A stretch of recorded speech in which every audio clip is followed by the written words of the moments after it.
다이너마이트를 개발한 스웨덴의 과학자 알프레드 노벨의 유언으로 1901년부터 물리, 화학, 생리의학, 평화, 경제, 문학의 6가지 분야에 세계적인 공을 세운 사람들에게 수여되는 노벨상. 100년 넘게 이어져 온 상인 만큼 우리가 아는 익숙한 사람들의 이름도 수상자 리스트에 올라 있는데요. 세계가 오래도록 기억하고 있는 노벨상 수상자, 사이테크에서는 물리, 화학, 생리의학 분야의 노벨상 수상자들을 꼽아봤습니다.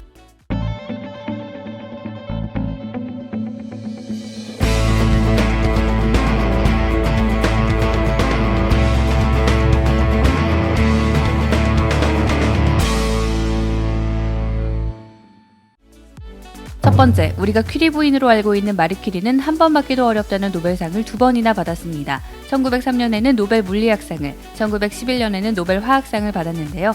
지금이야 방사선이 위험하다는 걸 모두가 알고 있지만 그녀가 살던 시대에는 방사능 물질 라듐이 미용에 도움이 된다는 근거 없는 주장들 때문에 라듐에 화장품이 들어갔다 하면 마치 지금 줄기세포 들어간 화장품이 잘 팔리는 것처럼 불티나게 팔렸습니다.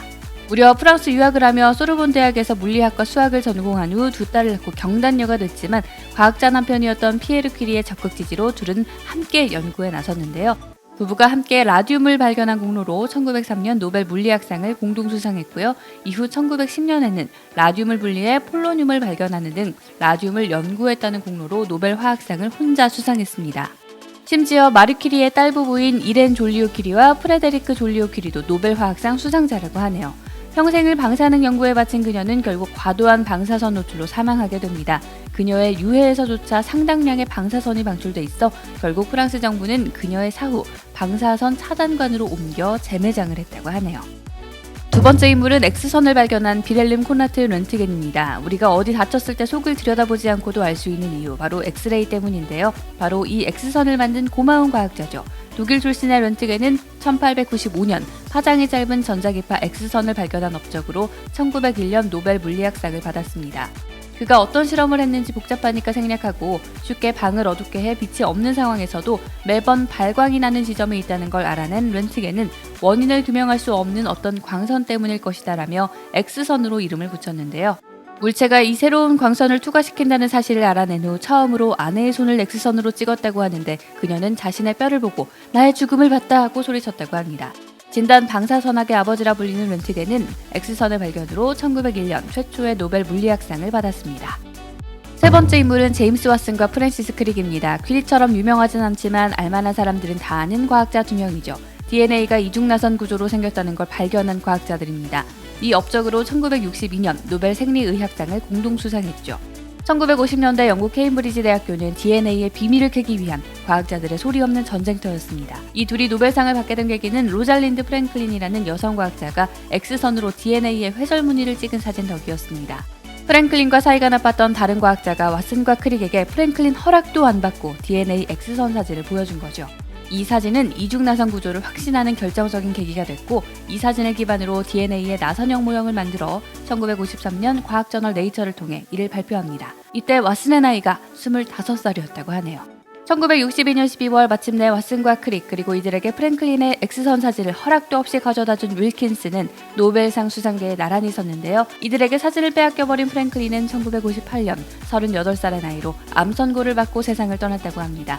어쨌든 이들의 DNA 구조 발견 덕분에 생명현상의 비밀들이 하나둘 풀려 여기까지 온 것 같네요.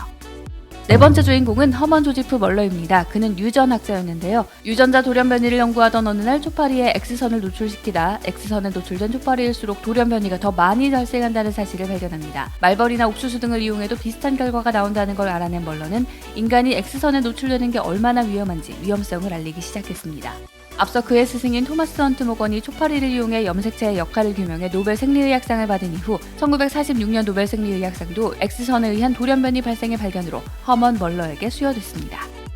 다섯 번째 인물은 우리에게 친숙한 일리아 메치니코프입니다. 광고에서 유산균 요구르트 선전하는 거 많이 보셨죠? 그 메치니코프 맞습니다. 러시아의 과학자였던 그는 그 유명한 프랑스 파스테르 연구소에서 파스테르 밑에서 세균과 면역을 연구했는데요. 그 과정에서 백혈구가 균을 잡아먹는다는 사실을 알게 됩니다. 인간의 노화를 연구해 유산균을 섭취하면 노화를 방지할 수 있다는 것도 발견했죠. 그의 이름을 딴 유제품은 아직도 한국 야쿠르트에서 판매되고 있지만 그가 1908년 받은 노벨상은 유산균 때문에 받은 게 아니라 백혈구의 식균작용으로 받았다는 건 많이 알려져 있진 않은 것 같네요. 여섯 번째 인물은 펜지어스와 윌슨입니다. 벨 연구소에서 쾌적한 수신을 위한 잡음 제거를 위해 안테나를 달던 이 두 사람이 노벨상을 받은 이유는 우주가 한 점에서 나왔다는 빅뱅 이론의 증거를 발견한 공로였습니다.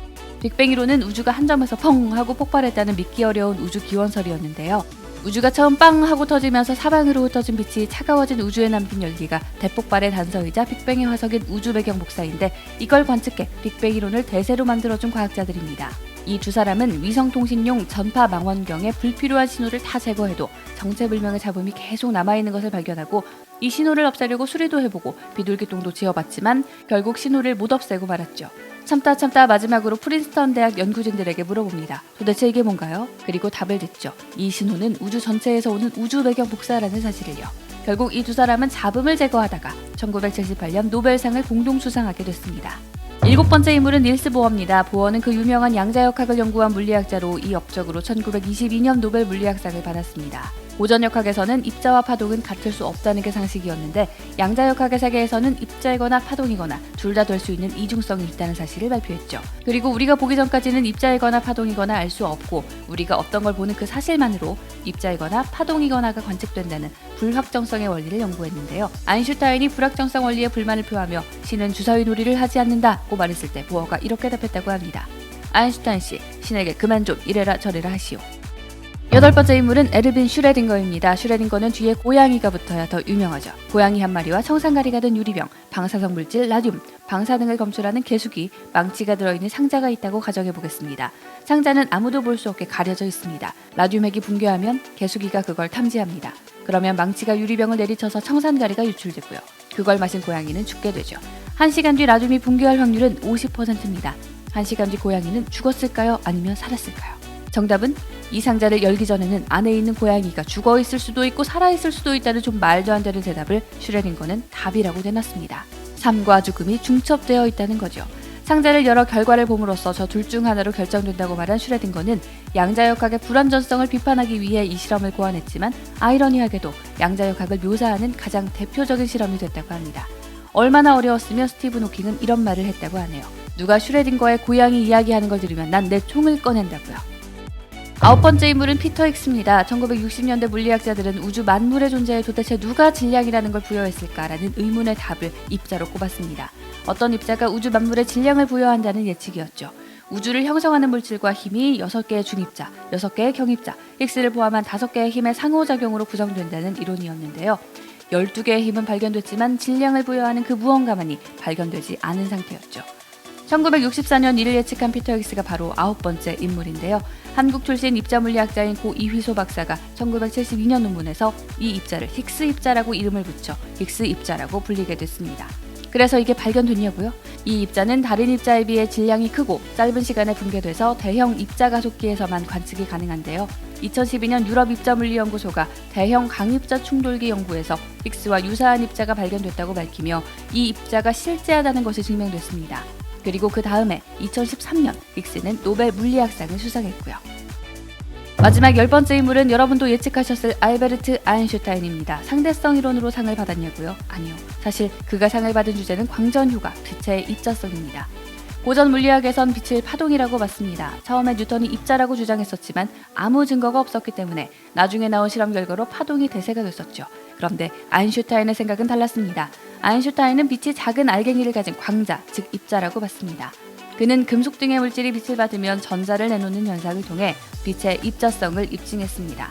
광자와 전자가 충돌해 전자가 금속으로부터 튀어나오는 현상이 광전효과인데요. 단순히 빛을 받아서 전자가 방출되는 게 아니라 일정량의 진동수가 확보되어야 전자가 방출된다는 걸 알아낸 것이죠. 빛이 에너지를 가진 입자이기 때문에 진동수가 높은 빛의 입자를 금속판에 조이면 입자가 전자를 튀어나오게 한다는 게 아인슈타인의 결론이었습니다. 빛을 에너지 덩어리인 광자라고 본 아인슈타인은 빛에 대한 연구로 노벨 물리학상을 수상했습니다. 어떠셨나요? 노벨상을 받은 사람들 이야기 생각보다 꽤 재밌죠? 앞으로 더 재밌고 위대한 스토리가 많이 탄생하길 바라며 여기까지 보신 여러분들 좋아요와 구독 많이 눌러주세요.